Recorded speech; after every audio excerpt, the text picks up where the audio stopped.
ಎಲ್ಲ ಒಂದು SLC ವಿದ್ಯಾರ್ಥಿಗಳಿಗೆ ಟ್ರೂ ಸಿಕ್ಯೂ ಎಫ್ಎಸ್ಎಲ್ ಚಾನಲ್ಗೆ ಸ್ವಾಗತ. ನಾನು ಚೇತನ್ ಸಿಕೆ. ತುಂಬ ಜನ ಕೇಳ್ತಾ ಇದ್ದೀರಿ SLC ಎಕ್ಸಾಮ್ 2ಗೆ ಇಂಪಾರ್ಟೆಂಟ್ ಕ್ವೆಶ್ಚನ್ ಬೇಕು ಅಂತ. ನೋಡಿ ಇವತ್ತಿನ ನೋಡೋದಲ್ಲಿ ನಿಮಗೆ SLC ಎಕ್ಸಾಮ್ 2ಗೆ ಇಂಗ್ಲೀಷ್ ವಿಷಯದ ಪಾಸಿಂಗ್ ಪ್ಯಾಕೇಜನ್ನು ನೋಡ್ತಾ ಇದ್ದೀವಿ. ಸೊ ಕಂಪ್ಲೀಟಾಗಿ ಎಷ್ಟು ಮಾರ್ಕ್ಸ್ ಬರ್ತವೆ ಏನು ಅಂತ ಕಂಪ್ಲೀಟಾಗಿ ಮಾಹಿತಿ ಕೊಡ್ತೀನಿ. ಬನ್ನಿ ಇವತ್ತಿನ ಈ ಒಂದು ಶುರು ಮಾಡೋಣ. ಅದಕ್ಕಿಂತ ಮುಂಚೆ ನೀವು ಒಂದು ಇಂಪಾರ್ಟೆಂಟ್ ಕೆಲಸ ಮಾಡಬೇಕು. ಅದೇನಂತ ಅಂದರೆ ಹೊಸದಾಗಿ ನೋಡ್ತಾ ಇದ್ದಾರಾ ಅಥವಾ ಚಾನಲ್ ನೆನಕರು ಸಬ್ಸ್ಕ್ರೈಬ್ ಮಾಡ್ಕೊಂಡಿಲ್ಲ, ಮರಿಯದಲ್ಲ ಚಾನಲ್ನ ಸಬ್ಸ್ಕ್ರೈಬ್ ಮಾಡ್ಕೊಳ್ಳಿ.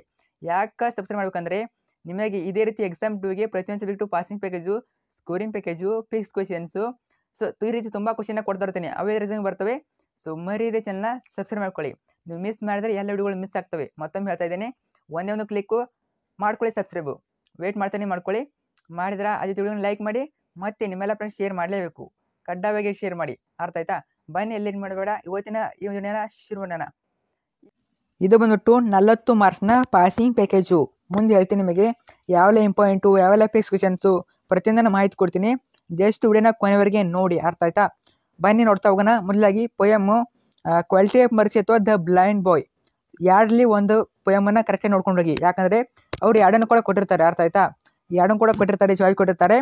ಆದರೆ ನೀವು ಕರೆಕ್ಟಾಗಿ ಒಂದು ಪೊಯಮನ್ನು ಚೆನ್ನಾಗಿ ಓದ್ಕೊಂಡು ಹೋಗಿ, ಬಾಯ್ಪಾಟ್ ಮಾಡ್ಕೊಂಡು ಹೋಗಿ, ಏನಾದರೂ ಒಟ್ಟಿನಲ್ಲಿ ಬರೆಯೋಕೆ ಬರಬೇಕು, ಅರ್ಥ ಆಯ್ತಾ? ಸೊ ಎರಡಲ್ಲೇ ಒಂದು, ದ ಕ್ವಾಲಿಟಿ ಆಫ್ ಮರ್ಸಿ ಮಾಡ್ಕೊಳ್ಳಿ, ದ ಬ್ಲೈಂಡ್ ಬಾಯ್ ನೋಡ್ಕೊಳ್ಳಿ, ಫುಲ್ ಪೊಯಮನ್ನು ನೋಡ್ಕೊಳ್ಳಿ. ಯಾಕಂದರೆ ಅವ್ರು ಯಾವ ಪ್ಯಾರಾಗ್ರಾಫ್ ಬೇಕಾದ್ರೂ ಕೊಡ್ಬೋದು. ನೋಡ್ಕೊಳ್ಳಿ, 4 ಮಾರ್ಕ್ಸು ಫಿಕ್ಸು. ಓದ್ಕೊಂಡ್ರೆ ಇಷ್ಟು ಓದ್ಕೊಂಡ್ರೆ 4 ಮಾರ್ಕ್ಸ್ ಫಿಕ್ಸು. ಸೊ 4 ಮಾರ್ಕ್ಸ್ ಬಂತು. ಇನ್ನು 4 marks poem summary, grandma climbs a tree 4 ಮಾರ್ಕ್ಸಿಗೆ ಫಿಕ್ಸ್ ಸಮರಿ ಕೇಳ್ತಾರೆ, ಅರ್ಥ ಆಯ್ತಾ? ಏನು ಓದ್ಕೋಬೇಕಂದ್ರೆ ಸೊ ಇಷ್ಟನ್ನ ಚೆನ್ನಾಗಿ ಓದ್ಕೊಳ್ಳಿ, ಇಷ್ಟನ್ನ ಚೆನ್ನಾಗಿ ಓದ್ಕೊಳ್ಳಿ. ಇದನ್ನೇ ಬರೀರಿ, ನಿಮಗೆ 4 ಮಾರ್ಕ್ಸ್ ಕೊಡ್ತಾರೆ, ಅರ್ಥ ಆಯ್ತಾ? 4 ಮಾರ್ಕ್ಸ್ ಕೊಡಲಿಲ್ಲ ಅಂದ್ರೂ ಕೂಡ 3 ಮಾರ್ಕ್ಸ್ ಕೊಡ್ತಾರೆ. ಸಾಧ್ಯ ಆದರೆ ಒಂದು ಸ್ವಲ್ಪ ವಿವರಣೆ ಮಾಡಿಬಿಟ್ಟು ಬರೀರಿ, ಅರ್ಥ ಆಯ್ತಾ? ಆಮೇಲೆ I am the land summary 3 ಮಾರ್ಕ್ಸಿಗೆ ಕೇಳ್ತಾರೆ. ವಿಲ್ ಪಾಯಿಂಟ್ಸ್ ಚೆನ್ನಾಗಿ ಓದ್ಕೊಳ್ಳಿ, ಅರ್ಥ ಆಯ್ತಾ? ನೆಕ್ಸ್ಟು ಜಾರ್ಜ್ ಪೊಯಮ್ 2 ಇಂದ 2 ಅಥವಾ 3 ಮಾರ್ಕ್ಸ್ ಕ್ವಶನ್ ಕೇಳ್ತಾರೆ, ನೋಡ್ಕೊಳ್ಳಿ. ಇಲ್ಲಿ ಅದು 2 ಮಾರ್ಕ್ಸಿಗೂ ಕೇಳ್ಬೋದು, 3 ಮಾರ್ಕ್ಸಿಗೂ ಕೇಳ್ಬೋದು. ವಿತ್ ಪಾಯಿಂಟ್ಸ್ ನೋಡ್ಕೊಳ್ಳಿ. 4 ಮಾರ್ಕ್ಸಿಗೆ ಬಂದುಬಿಟ್ಟು ನಿಮಗೆ ಸಮರಿನ ಕೇಳ್ತಾರೆ. ಸಮರಿ ಚೆನ್ನಾಗಿ ನೋಡ್ಕೊಳ್ಳಿ, ಅರ್ಥ ಆಯ್ತಾ? ಯಾವುದೇ ಚಾಪ್ಟರ್ ಆಗಿರಲಿ ಸಮರಿ ಇಂಪಾರ್ಟೆಂಟು. ನಿಮಗೆ ಆನ್ಸರ್ ಏನು ಗೊತ್ತಿಲ್ಲ ಅಂದರೂ ಸಮರಿ ಬರ್ತು ಅಂದ್ರೆ ನಿಮಗೆ ಅರ್ಧ ಮಾರ್ಕ್ಸು ಹೆಚ್ಚು ಮಾರ್ಕ್ಸ್ ಕೊಡ್ತಾರೆ. ಸೊ 4 ಮಾರ್ಕ್ಸಿಂದಲ್ಲಿ 3 ಮಾರ್ಕ್ಸ್ ಕೊಡ್ತಾರೆ, 2 ಮಾರ್ಕ್ಸ್ ಕೊಡ್ತಾರೆ. ಆದ್ದರಿಂದ ಸಮರಿ ಚೆನ್ನಾಗಿ ನೋಡ್ಕೊಂಡೋಗಿ. ಇನ್ನು ಬ್ಯಾರೆಡ್ ಆಫ್ ದ ಟೆಂಪೆಸ್ಟಿಂದ ಸಮರಿ ಕೇಳ್ತಾರೆ, ನೋಡ್ಕೊಳ್ಳಿ. ಯಾವುದೇ ಕ್ವಶನ್ ಕೇಳಿ ಸಮರಿನ ಬರೀರಿ. ಯಾರು ಪಾಸ್ ಆಗಬೇಕು ಅನ್ಕೋತೀರ ಅವ್ರು ಹೇಳ್ತಾ ಇದ್ದೀನಿ. ಸ್ಕೋರಿಂಗ್ದವ್ರು ಕೂಡ ಸ್ಕೋರಿಂಗ್ ಆಗೋರು ಸಮರಿ ಬರೆದು ಕೂಡ ಮಾರ್ಕ್ಸ್ ಕೊಡ್ತಾರೆ, ಅರ್ಥ ಆಯ್ತಾ? ಇಲ್ಲಿ ನೋಡಿ, ಇಲ್ಲಿಂದ ಎಕ್ಸ್ಟ್ರಾಕ್ಟ್ ಚಾಲು ಆಗ್ತವೆ RC ಕ್ವಶನ್ಸು, ನೋಡ್ಕೊಳ್ಳಿ ಯಾವೆಲ್ಲ ಇಂಪಾರ್ಟೆಂಟ್ ಅಂತ. ಸೊ ಇಲ್ಲಿರೋ ಪ್ರತಿಯೊಂದು RC ಕ್ವಶನ್ಸು ಇಂಪಾರ್ಟೆಂಟು, ಅರ್ಥ ಆಯ್ತಾ? ಪ್ರತಿಯೊಂದು ಇಂಪಾರ್ಟೆಂಟು, ಚೆನ್ನಾಗಿ ನೋಡ್ಕೊಳ್ಳಿ. ನೆಕ್ಸ್ಟು 3 ಮಾರ್ಕ್ಸ್ ಕ್ವಶನ್ಸು, ಇವು ಕೂಡ RC ಕ್ವಶನ್ಸು ನೋಡ್ಕೊಳ್ಳಿ. ಇದು ಬಂದುಬಿಟ್ಟು up to outer space tomorrow ಮಾರ್ನಿಂಗಿಂದ ಇಂಪಾರ್ಟೆಂಟ್ ಕ್ವಶನ್ಸು ನೋಡ್ಕೊಳ್ಳಿ. PDF ಬೇಕನ್ನೋರು ನನ್ನ ಒಂದು ಟೆಲಿಗ್ರಾಮ್ ಗ್ರೂಪಲ್ಲಿ ಹಾಕಿರ್ತೀನಿ. ಸೊ ಜಾಯ್ನ್ ಆಗಿಬಿಟ್ಟು ಅಲ್ಲಿಂದ ಡೌನ್ಲೋಡ್ ಮಾಡ್ಕೊಳ್ಳಿ. ಲಿಂಕು ವಿಡಿಯೋ ಕೆಳಗಡೆ ಇರ್ತದೆ, ಡಿಸ್ಕ್ರಿಪ್ಷನ್ ಬಾಕ್ಸಲ್ಲಿ ಇರ್ತದೆ, ಚೆಕ್ ಮಾಡಿಬಿಟ್ಟು ಜಾಯ್ನ್ ಆಗಿ. ಇನ್ನು ನೆಕ್ಸ್ಟು 2 ಮಾರ್ಕ್ಸ್ ಕ್ವಶನ್ಸು, ಎ ಹೀರೋಯಿಂದ ಯಾವೆಲ್ಲ ಕ್ವಶನ್ ಕೇಳ್ಬೋದು ನೋಡ್ಕೊಳ್ಳಿ. ಇವೆಲ್ಲ ಇಂಪಾರ್ಟೆಂಟ್ ಕ್ವಶನ್ಸು, ಅರ್ಥ ಆಯ್ತಾ? Very important. ಸೊ ಆರಾಮಾಗಿ ನೀವು ಇಷ್ಟನ್ನ ಓದ್ಕೊಂಡು ಪಾಸ್ ಆಗ್ಬೋದು. ಇನ್ನು there is the girl by the tracks, ಇಲ್ಲಿಂದ 3 ಮಾರ್ಕ್ಸು, ಯಾವೆಲ್ಲ ಇಂಪಾರ್ಟೆಂಟ್ ಕ್ವಶನ್ಸು ವಿತ್ ಪಾಯಿಂಟ್ಸ್ವೆ. ಎಲ್ಲ ಟಫ್ ಅನ್ಕೋತೀರಾ, ನಮಗೆ ನೆನಪು ಉಳಿತಿಲ್ಲ ಅನ್ನೋರು ತುಂಬ ಈಸಿ ಪಾಯಿಂಟ್ಸು ನೋಡ್ಕೊಳ್ಳಿ, ಇವನ್ನೆಲ್ಲ, ಅರ್ಥ ಆಯ್ತಾ? ಇನ್ನು ಎಕ್ಸ್ಟ್ರಾಕ್ಟು ಅಂದರೆ RC ಕ್ವಶನ್ಸು ಯಾವೆಲ್ಲ ಕೇಳ್ಬೋದು ಅಂತ. ಕೆಲವೊಂದಿಗೆ ಆನ್ಸರ್ ಇದೆ, ಕೆಲವೊಂದು ಆನ್ಸರ್ ಇಲ್ಲ, ಅರ್ಥ ಆಯ್ತಾ? ಬುಕ್ನಲ್ಲಿ ನೋಡ್ಕೊಳ್ಳಿ, ಆನ್ಸರ್ ಸಿಗ್ತದೆ, ಅರ್ಥ ಆಯ್ತಾ? ಇನ್ನಷ್ಟು ಜೆಂಟಲ್ಮ್ಯಾನ್ ಆಫ್ ಫ್ರೀವೆನ್ ಮೇಡ್ಯೂ, ಇಲ್ಲೂ ಕೂಡ ನಿಮಗೆ 3 ಮಾರ್ಕ್ಸ್ ಕ್ವಶನ್ಸನ್ನ ಕೇಳ್ತಾರೆ, ಅಂದರೆ RC ಕ್ವಶನ್ಸನ್ನು ಕೇಳ್ತಾರೆ. ನೋಡ್ಕೊಳ್ಳಿ ಯಾವೆಲ್ಲ ಇಂಪಾರ್ಟೆಂಟ್ ಅಂತ. ಸೊ ಇವೆಲ್ಲ ಇಂಪಾರ್ಟೆಂಟು ಕೇಳ್ಬೋದು. ಸೊ 2 ಮಾರ್ಕ್ಸ್ ಕ್ವಶನ್ಸ್ ಯಾವೆಲ್ಲ ಇಂಪಾರ್ಟೆಂಟು, 1 ಮಾರ್ಕ್ಸ್ ಯಾವೆಲ್ಲ ಇಂಪಾರ್ಟೆಂಟು. ಇನ್ನು doctor BR ಅಂಬೇಡ್ಕರ್ನ 2 marks questions, 1 page ಕೇಳ್ತಾರೆ. ಸೊ 3 ಕೂಡ ಇಂಪಾರ್ಟೆಂಟು, 1 ನೋಡ್ಕೊಳ್ಳಿ, ಅರ್ಥ ಇದೆ? 1 ಬರ್ತದೆ ಅನ್ಕೋತೀನಿ. ಸೊ ಇಂಪಾರ್ಟೆಂಟ್ ನೋಡ್ಕೊಳ್ಳಿ. ಇನ್ನು 3 ಮಾರ್ಕ್ಸು ದ ಕನ್ಸಲ್ಟಿಂದ RC ಕ್ವಶನ್ಸು ಯಾವೆಲ್ಲ ಇಂಪಾರ್ಟೆಂಟು. ಪಾಸ್ಟಿಗೆ ನಾನು ಹೇಳ್ತಾ ಇದ್ದೀನಿ, ನೀವು ಪಾಸ್ ಮಿನಿಟ್ ನೋಡ್ಕೊಳ್ಳಿ, ಅರ್ಥ ಆಯ್ತಾ? ಪಾಸ್ಟಿಗೆ ನಾನು ಹೇಳ್ತಾ ಇರ್ತೀನಿ, ನೀವು ಪಾಸ್ ಮಿನಿಟ್ ನೋಡ್ಕೊಳ್ಳಿ. ಇನ್ನು 3 ಮಾರ್ಕ್ಸು ಡಿಸ್ಕವರಿಂದ ಯಾವೆಲ್ಲ ಕೇಳ್ಬೋದು ನೋಡ್ಕೊಳ್ಳಿ. ಅದು 2 ಮಾರ್ಕ್ಸ್ ಕೇಳ್ಬೋದು ಅಥವಾ 3 ಮಾರ್ಕ್ಸಿಗೆ ಕೇಳ್ಬೋದು. ಆಲ್ಮೋಸ್ಟು RC ಕ್ವಶನನ್ನು 3 ಮಾರ್ಕ್ಸ್ಗೆ ಕೇಳ್ತಾರೆ, ಅರ್ಥ ಆಯ್ತಾ? ಚೆನ್ನಾಗಿ ನೋಡ್ಕೊಳ್ಳಿ. ಇನ್ನು ಕಲರ್ಸ್ ಆಫ್ ಸೈಲೆನ್ಸಿಂದ 2 ಮಾರ್ಕ್ಸ್ ಕ್ವಶನ್ಸು ಎಲ್ಲ ಇಂಪಾರ್ಟೆಂಟು ನೋಡ್ಕೊಳ್ಳಿ. ಇವೆಲ್ಲ ಇಂಪಾರ್ಟೆಂಟು, ಚೆನ್ನಾಗಿ ನೋಡ್ಕೊಳ್ಳಿ. ಇನ್ನು ನೆಕ್ಸ್ಟು ವೇಟ್ ಮಾಡಿ, ಸೈನ್ಸ್ ಆ್ಯಂಡ್ ಹೋಪ್ ಆಫ್ ಸರ್ವಿಂದ 2 ಮಾರ್ಕ್ಸು, ಇವೆಲ್ಲ ಇಂಪಾರ್ಟೆಂಟ್ ಕ್ವಶನ್ಸು ವಿತ್ ಆನ್ಸರ್ವೇ. ನೀವು ಹುಡುಕಬೇಕು ಅನ್ನೋ ಅವಶ್ಯಕತೆ ಎಲ್ಲ ನೋಡ್ಕೊಳ್ಳಿ. ಇನ್ನು ಸಪ್ಲಿಮೆಂಟರಿ ರೀಡಿಂಗಿಂದ 4 ಮಾರ್ಕ್ಸ್ ಕ್ವಶನ್ನ ಕೇಳ್ತಾರೆ, ಅಂದರೆ 2 ಮಾರ್ಕ್ಸ್ ಕ್ವಶನ್ಸು, ಇನ್ನೊಂದು 2 ಮಾರ್ಕ್ಸ್ ಕ್ವಶನ್ಸು, ಟೋಟಲಾಗಿ 4 ಮಾರ್ಕ್ಸ್ ಬರ್ತವೆ. ಸೊ ಇಷ್ಟನ್ನ ಓದ್ಕೊಂಡ್ರೆ 4 ಮಾರ್ಕ್ಸ್ ಬಂದೇ ಬರ್ತವೆ, ಚೆನ್ನಾಗಿ ನೋಡ್ಕೊಳ್ಳಿ. ಇದು ಬಂದ್ಬಿಟ್ಟು ಎಕ್ಸಾಮ್ 1, ಎಕ್ಸಾಮ್ 2, ಎಕ್ಸಾಮ್ 3 ಹೋದ ವರ್ಷದ್ದು ಯಾವೆಲ್ಲ ಕೇಳಿದ್ದಾರೆ ನೋಡ್ಕೊಳ್ಳಿ. RC ಕ್ವಶನ್ಸು ಇಂಪಾರ್ಟೆಂಟು ಕೇಳ್ಬೋದು ಎಕ್ಸಾಮ್ 2ಗೆ, ವೆರಿ ಇಂಪಾರ್ಟೆಂಟು ನೋಡ್ಕೊಳ್ಳಿ.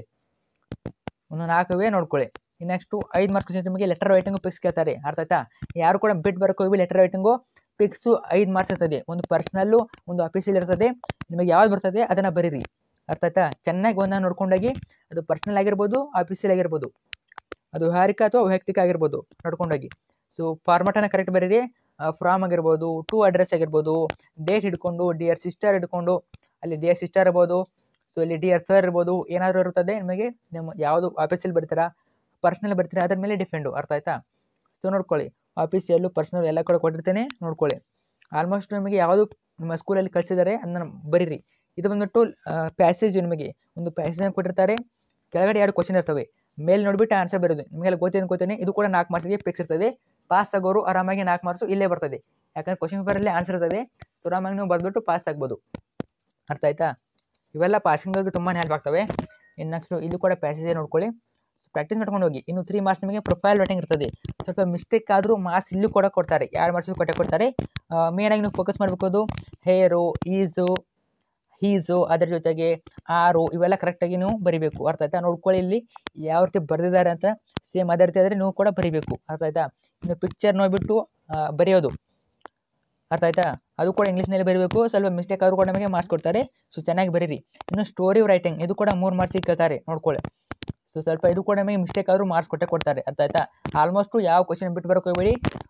ಕರೆಕ್ಟಾಗಿ ಚೆನ್ನಾಗಿ ಓದ್ಕೊಂಡು ಬರೆದು ಬರಲೇಬೇಕು. ಅಥವಾ ಕ್ವಶನ್ನ ಬರೆದು ಬನ್ನಿ. ಕಡೆಗೆ ಈ ರೀತಿ ಇರೋ ಕ್ವಶನ್ನ ಬರೆದು ಬನ್ನಿ. ಸ್ವಲ್ಪ ಏನು ಹಾಕ್ಬಿಟ್ಟು ಬರೆದು ಬನ್ನಿ, ಆಲ್ಮೋಸ್ಟ್ ಮಾರ್ಕ್ಸ್ ಕೊಡ್ತಾರೆ. ಅರ್ಥ ಆಯ್ತಾ? ಪಾಸ್ ಆಗೋರಿಗೆ ಅದು ಸ್ಕೋರ್ ಮಾಡೋರು ಚೆನ್ನಾಗಿ ಬರೆದು ಬನ್ನಿ, ಚೆನ್ನಾಗಿ ಓದ್ಕೊಂಡು. ಇನ್ನು ಕೊಲಗಟ್ಟುದ ವರ್ಡ್ A to B ಅಂದರೆ ನಿಮಗೆಲ್ಲ ಗೊತ್ತೇ ಇದೆ. ಇವೆಲ್ಲ ಇಂಪಾರ್ಟೆಂಟ್ ಕ್ವಶನ್ಸು. ಸೊ ಇಷ್ಟು ಬಂದನ್ನು ಕೇಳ್ಬೋದು, ಚೆನ್ನಾಗಿ ಓದ್ಕೊಳ್ಳಿ. ಇನ್ನು ಕ್ವಶನ್ ಟ್ಯಾಗ್ ಎಲ್ಲ ಇಂಪಾರ್ಟೆಂಟ್ ನೋಡ್ಕೊಳ್ಳಿ. ಆಲ್ಮೋಸ್ಟ್ ನಿಮಗೆ ಡಿ ಕ್ವಶನನ್ನು ಕೇಳ್ತಾ ಇರ್ತಾರೆ. ಡಿಡಂಟ್, ಹಿ ಆಗಿರ್ಬೋದು, ಓಂಟ್ ಆಗಿರ್ಬೋದು, ಕುಡ್ ಆಗಿರ್ಬೋದು, ಶಾಲ್ ಆಗಿರ್ಬೋದು, ಈ ರೀತಿ ಕ್ವಶನ್ ಕೇಳ್ತಾ ಇರ್ತಾರೆ. ಇವೆಲ್ಲ ಇಂಪಾರ್ಟೆಂಟ್ ನೋಡ್ಕೊಳ್ಳಿ. ಸೊ ಇದೇ ರೀತಿ ಮಲ್ಟಿಪಲಲ್ಲಿ ಯಾವ ರೀತಿ ಕೇಳ್ಬೋದು. ಮಲ್ಟಿಪಲ್ ನಿಮಗೆ ಆಲ್ಮೋಸ್ಟ್ ವುಡ್ ಯಾವ ಕ್ವಶನೇ ಬರ್ತದೆ ನಿಮಗೆ. ಅಪ್ರೋಪ್ರಿಯೇಟ್ ಆನ್ಸರ್ ಇದ್ದಲ್ಲಿ ವುಡ್ ಯಾವ ಕ್ವಶನನ್ನು ಕೇಳ್ತಾರೆ. ಅರ್ಥ ಆಯ್ತಾ? ಆಲ್ಮೋಸ್ಟ್ ವುಡ್ ಯಾವನ್ನ ಕೇಳಿದ್ದಾರೆ ಅದನ್ನೇ ಕೇಳ್ಬೋದು. ಇನ್ನು ಪಾರ್ಟ್ಸ್ ಆಫ್ ಸ್ಪೀಚು ನೋಡ್ಕೊಳ್ಳಿ, ಯಾವೆಲ್ಲ ಆಗ್ಬೋದು. ಆಬ್ಜೆಕ್ಟಿವ್ ಆಗ್ತವೆ, ನೌನ್ ಆಗ್ತವೆ, ಆಮೇಲೆ ವರ್ಬು, ಆಬ್ಜೆಕ್ಟಿವ್, ಆಮೇಲೆ ಪ್ರಪೋಸಿಷನು, ಪ್ರತಿಯೊಂದನ್ನು ಕೊಟ್ಟಿದ್ದೀನಿ. ಇವೆಲ್ಲ ಇಂಪಾರ್ಟೆಂಟು ನೋಡ್ಕೊಳ್ಳಿ. ಇನ್ನು fill the blanks with appropriate articles. ಎಲ್ಲಿ ಬರ್ತದೆ, ಯಾನ್ ಎಲ್ಲಿ ಬರ್ತದೆ, ದ ಎಲ್ಲಿ ಬರ್ತದೆ. ಸೊ ಪ್ರತಿಯೊಂದನ್ನು ನೋಡ್ಕೊಳ್ಳಿ ಚೆನ್ನಾಗಿ. ಇನ್ನು ಇನ್ಫಿನಿಟಿವ್, ಆಲ್ಮೋಸ್ಟ್ ಇನ್ಫಿನಿಟಿವ್ 2 ಇಂದ ಸ್ಟಾರ್ಟ್ ಆಗ್ತವೆ. ಅರ್ಥ ಆಯ್ತಾ? ಸೊ ನಿಮಗೆ ಆನ್ಸರ್ ಗೊತ್ತಿಲ್ಲ ಅಂದರೂ ಕೂಡ 2 ಅಂತ ಹಾಕ್ಬನ್ನಿ, ಆನ್ಸರ್ ಕರೆಕ್ಟಾಗಿರ್ತದೆ. ಅರ್ಥ ಆಯ್ತಾ? ಆಲ್ಮೋಸ್ಟ್ 2, ಕೆಲವೊಂದು ಸಲ 2 ಇರೋದೇ ಇರ್ಬೋದು, ಆಲ್ಮೋಸ್ಟ್ 2 ಇರ್ತದೆ. ಅರ್ಥ ಆಯ್ತಾ? Next correct form of the word, ಇದು ಕೂಡ ನೋಡ್ಕೊಳ್ಳಿ. ಆಲ್ಮೋಸ್ಟ್ V3 ಫಾರ್ಮ್ಗೆ ಹೋಗ್ತಾ ಇದ್ದು. ಹೈದು ಹೈಯೆಸ್ಟ್ ಆಯಿತು, ಆಮೇಲೆ ರೈಸಸ್ ಆಯಿತು, ಡೇಂಜರಸ್ ಆಯಿತು. ಸೊ ಈ ರೀತಿ V3 ಫಾರ್ಮ್ಗೆ ಬರ್ತದೆ. ಇದು ಕೂಡ ಈಸಿಯಾಗಿ ನೀವು ಗೆಸ್ ಮಾಡ್ಬೋದು. ಇನ್ನು use the word as noun R verb. So ಯಾವ ರೀತಿ ಯೂಸ್ ಮಾಡ್ಬೋದು ನೋಡ್ಕೊಳ್ಳಿ ವಿತ್ ಆನ್ಸರ್ ವೇ. ಆಮೇಲೆ ಎಸ್ಸೆ ರೈಟಿಂಗ್ ನಿಮಗೆ ಫಿಕ್ಸ್ ಕೇಳ್ತಾರೆ. ಒಂದು ಪೊಲ್ಯೂಷನ್ ಮೇಲೆ ಕೇಳ್ತಾರೆ. ಪೊಲ್ಯೂಷನ್ ಮೇಲೆ ಒಂದು ಫಿಕ್ಸ್ ಇರ್ತದೆ. ವಾಟರ್ ಪೊಲ್ಯೂಷನ್ನು, ಏರ್ ಪೊಲ್ಯೂಷನ್ನು, ಅದರ ಜೊತೆಗೆ ಮೊಬೈಲ್ ಫೋನ್ಸು. ಈ 3ನ್ನ ನೋಡ್ಕೊಂಡೋಗಿ 3ರಲ್ಲಿ ಒಂದು ಫಿಕ್ಸ್ ಬಂದೇ ಬರ್ತದೆ. ಅರ್ಥ ಆಯ್ತಾ? ಮಿಸ್ ಆದರೂ ಕೂಡ ಬರ್ಬೋದು, ನೋಡ್ಕೊಳ್ಳಿ. ಆಮೇಲೆ ಇಲ್ಲಿ ಕೂಡ ನಿಮಗೆ ಎಕ್ಸಾಮ್ 1, ಎಕ್ಸಾಮ್ 2, ಎಕ್ಸಾಮ್ 3 ಇಲ್ಲಿ ಯಾವೆಲ್ಲ ಕ್ವಶನ್ ಕೇಳಿದ್ದಾರೆ ಕೊಟ್ಟಿದ್ದೀನಿ. ಅದು ಎಲ್ಲ ಕೂಡ ಸಿಲ್ಯಾಬಲ್ ಇಟ್ಕೊಂಡು, ಸೊ ಪ್ರತಿಯೊಂದು ಆರ್ಟಿಕಲ್ ಇಟ್ಕೊಂಡು ಪ್ರತಿಯೊಂದುವೇ ನೋಡ್ಕೊಳ್ಳಿ. ಸೊ ಇಷ್ಟನ್ನ ಚೆನ್ನಾಗಿ ಓದ್ಕೊಳ್ಳಿ. ಪಾಸ್ ಆಗೋರು ನಮಗೆ ಪಾಸ್ ಆಗ್ಬೋದು. ಅರ್ಥ ಆಯ್ತಾ? ಈಗ ಚಾನಲಲ್ಲಿ ಸ್ಕೋರಿಂಗ್ ಪ್ಯಾಕೇಜ್ ಕೂಡ ಇದೆ, ಅದನ್ನು ಕೂಡ ನೋಡ್ಕೊಳ್ಳಿ. ಮತ್ತು ಕ್ವಶನ್ ಪೇಪರ್ಗಳು ಹಾಕಿರ್ತೀನಿ, ನೋಡ್ಕೊಳ್ಳಿ. PDF ಬೇಕಂದ್ರೂ ಟೆಲಿಗ್ರಾಮ್ ಗ್ರೂಪ್ಗೆ ಜಾಯ್ನ್ ಆಗಿ. Thank you so much.